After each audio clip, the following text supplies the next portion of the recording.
So உயிரெழுத்துக்கள்னால் வந்துட்டு ஸ்வர் அப்படின்னு சொல்லிட்டு சொல்கிறோம். நெக்ஸ்ட் வந்து நம்மளுக்கு என்ன கொடுத்துருக்காங்க, இப்போ இந்த காலேருந்து இந்த ஸ்ட்ரா வரைக்கும் உள்ளதை கான்சனன்ஸ் நம்ம சொல்கிறோம் இல்லையா, மெய் எழுத்துக்கள். இதை வந்து நம்ம என்னன்னு சொல்கிறோம்னு பார்த்தீங்கன்னா வியஞ்சன், வியஞ்சன் அப்படின்னு சொல்லிட்டு சொல்லுவோம். சரிங்களா, இது வந்து வியஞ்சன் சொல்லிட்டு சொல்கிறோம்.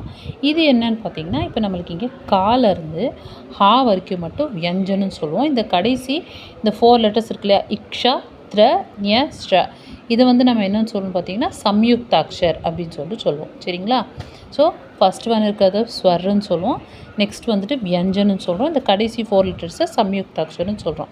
சரிங்களா, இந்த 4 லெட்டர்ஸ் வந்து எப்போ பயன்படுத்தணும் பார்த்தீங்கன்னா, ஒரு இம்பார்ட்டண்ட் வேர்ட்ஸ் பயன்படுத்தும் போது தான் யூஸ் பண்ணுவோம். ஓகேவா, அடிக்கடி எல்லாம் பயன்படுத்த மாட்டோம். ஏதாவது குறிப்பிட்ட வேர்ட்ஸ்க்கு மட்டும் தான் இந்த 4 எழுத்து மட்டும் பயனாகும். ஓகேவா, இப்போ இதில் ப்ரொனன்சியேஷன் எப்படி இருக்கும், வர்ண இந்த வியஞ்சனுக்கு க க க घ ஞ ச ச ஜ ஜ ஞ.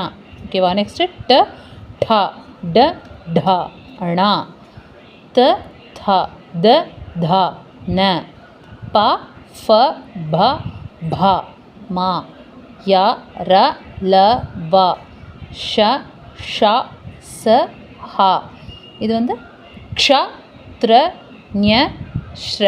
ஓகேவா, இது எல்லாமே வந்துட்டு மெய் எழுத்துக்கள். சரியா, இதோட உச்சரிப்பு வந்து ரொம்ப ரொம்ப முக்கியம். நம்ம எப்படி உச்சரிக்கமோ அதை வச்சு தான் நம்மளுக்கு வந்து வேர்ட்ஸ் எப்படி எழுதுங்கிறது நம்மளுக்கு தெரியும். எந்தெந்த வேர்ட்ஸ்க்கு என்னென்ன லெட்டர்ஸ் வரும் நம்மளுக்கு புரியும். சரிங்களா, ஓகேவா.